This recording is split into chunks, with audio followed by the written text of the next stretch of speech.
So use Chicago News, and here it is, The Hidden Truths About Sexuality and Gender in the Medieval World with Roland Betancourt. Scholar of Byzantine era uncovers the lost history about queer and trans lives in the Middle Ages. Now here's the thing. I have nothing against talking about sexuality. Absolutely, there are hidden aspects of sexuality that can be discussed and we can totally talk about. Nothing against that. However, when you discuss about trans lives in the medieval period, I'm starting to think you're going anachronistic on me. Maybe I'm wrong. Maybe they're just saying this to, I don't know. Let's find out. As you know me, for those of you who are here for the first time, I'm not here to spread any form of hate.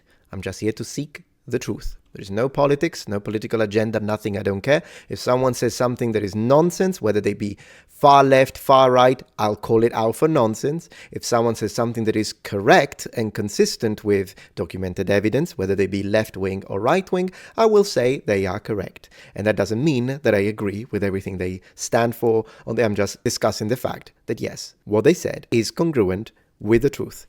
That's all you get on this channel. There's no politics. Can I say the same about this? Overview. We often think our debates around sexuality and gender are a modern phenomenon. Some people argue that identities like trans and non-binary have only existed recently.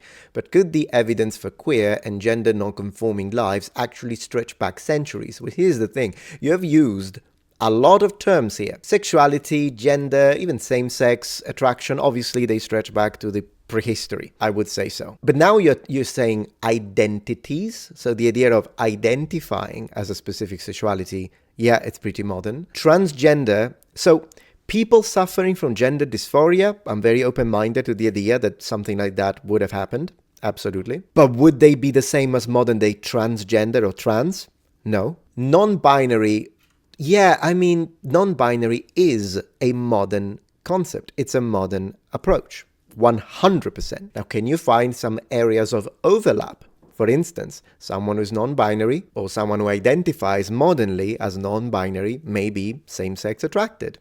Well, that would overlap with someone in the Middle Ages who was a homosexual. So yes, there will be areas of overlap, but there will never be a cohesive, consistent, perfect overlap of the modern terminology, specifically when it comes to gender identity and the schools of thought or the way people thought in the medieval period. That would be ridiculous to expect. In a recent book entitled Byzantine Intersectionality, Professor Roland Betancourt of the University of California, Irvine uncovers an overlooked history from the Byzantine era. His work shows how surprisingly modern medieval conversations about sex and gender were, or, as he puts it, how medieval our modern conversation seem.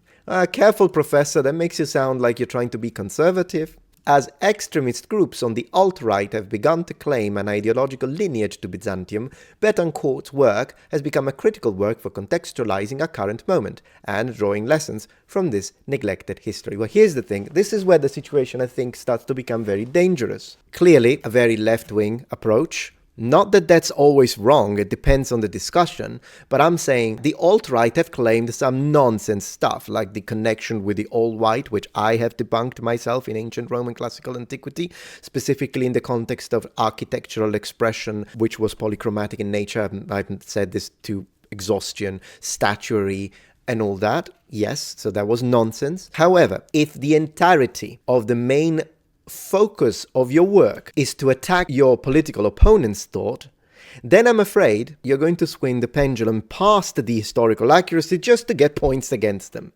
Now, is that going to happen? Very likely, I'm going to say, but I could be wrong. And in fact, if I'm wrong and he does a perfect, he just touches on the correct historical analysis, looking at the truth and only the truth and telling it how it is, fantastic. But is that going to happen? I don't know, because I'm already seeing a cocktail of words which are anachronistic in nature when discussing the medieval period. Alright, transcript. Paul Rand. Hello listeners, this is just a note to say that today's episode explores adult themed, including sexuality and gender. If you share our podcast with your kids, you may want to give this one a listen on your own. I appreciate that. Age-appropriate discussions, 100% approved. First, thanks for listening and please enjoy this fascinating episode. Alright, we're starting well. Paul. When historians of the future study a modern white supremacy movement, what does that have anything to do with the medieval period? One of the most prominent figures they'll uncover is Jason Kessler. I haven't got a clue who that is. You may not know who Kessler is, I don't, but you're probably familiar with the infamous Unite the Right rally in Charlottesville, Virginia.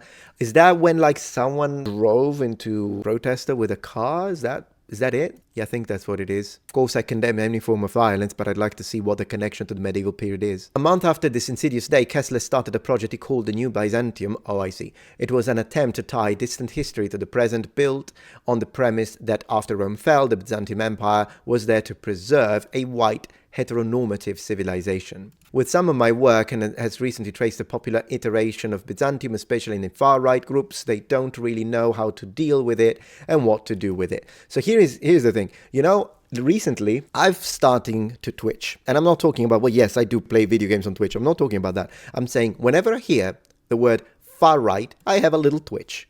I do that also when I hear the word woke these days, and then I get a little twitch because people use this too much. They call everyone far right. So I imagine this person in question is a extremist, and I hate all forms of extremist, whether they be left wing or right wing. They just piss me off. But it's just stronger than me when I hear, because now people call you far right even if you are 16 centimeters to the right of Karl Marx. So there is that. Let's keep an open mind. The Middle Ages has recently become a real sticking point for a lot of far-right white supremacists and a lot of homophobic discourse and transphobic discourse in the present. Man, Roland, how could you... I wonder if he trained for this one. Like, did you rehearse to be able to put all of these words into one sentence? Oh, here we go. And these NAZI groups, let's say the Austrian painters sympathizers groups, are turning out in Ohio, and the purported motive behind the attempted arson of the Ohio church, blah, blah, blah, intimidate. Well, of course, it's always wrong to harass and intimidate people just because they are transgender. I'm strongly against that. But man, you use all of your virtual signaling words and what are they called? Dog whistles? Holy moly. In the last few years, Betancourt has written op-eds in Time magazine, Washington Post, explaining not only this far-right obsession.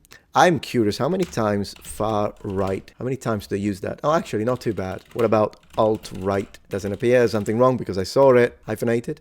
Yeah, hyphenated. White supremacy. Not too bad. Come on.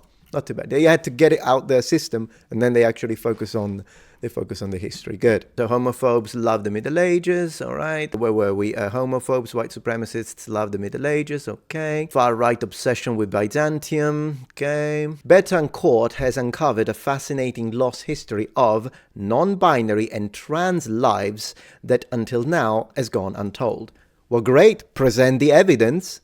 And I'll be more than... because usually I'm the one who says, guys, all of these gender identity concepts do not belong to classical antiquity, to the Bronze Age, to the Middle Ages, because they're a modern approach to sexuality, discussion of gender identity and all that kind of stuff, gender studies. Could you imagine a gender studies professor at Oxford in the 12th century? I'm just saying. But if I'm wrong, hey, I'm more than happy to say it. You got to show me the evidence, though. So far, you've only got like homophobe, white supremacist. Can we see the evidence, please? In 2020, Betancourt published a synthesis of his research of this era called Byzantine Intersectionality, Sexuality, Gender and Race in the Middle Ages. Got all three. Betancourt says at its core, this project is really about showing how our current debates about sex and gender aren't as modern as we think they are. I think they are. They didn't just start this decade or last decade, but centuries ago. I always say that's a fascinating statement. I'm waiting for the proof. I always say people might assume that I wrote this book to make the Middle Ages modern. And one of the things that I was always shocked about in the process was how medieval the modern world is. I love the quote, yeah. And I don't mean that in a negative way necessarily all the time. There are fluidities and openness in how we think that were inherent in the Middle Ages. And there are resistances in how we think that were also there in the past. Yeah, I mean, I don't know how much the medieval church and the Crusaders, just to mention a couple, thought. I hope they would have been to the idea of gender fluid, homosexual relationships and same-sex marriage and surgery for transgender people. I mean, I don't know how open-minded they would have been to that. Maybe that's just me. We live in a time when debates about the rights of non-binary, queer and trans people have made their way to the headlines and even our legislature. Exactly, we live in this time, which means the Middle Ages were in this time. Okay, he's going into super politics. I don't care about Republicans and Democrats and 150 bills. Right, can we talk about the history, please? Paul and Betancourt thinks the histories of how people in the Byzantine era thought about sex and gender have something to teach us today. So that's the message. Alright, I'm skipping around a little bit whenever I see politics or stuff that is just fillers. Byzantium spoke Greek and Latin, especially in its early days, and so they had access to the Bible in its source language of Greek. Now that's debatable, because I would say that only the New Testament's source language was Greek, whereas the Old Testament's source language is Hebrew. I know that this has been challenged by a certain individual I might cover in the future, and they believe that the source language was actually Greek, and then that was translated into Hebrew. I disagree with that, and it's a fringe opinion. Oh, here is a question I like. Well, there's many different doors you could have gone in to study this period of time, but you have chosen to focus on sex and gender in this culture. I wonder if you could tell us why. That is a very good question. I think we are overly fixated, in fact, particularly in American discourse, let me put it out there, but I think we are overly fixated on gender and sexuality.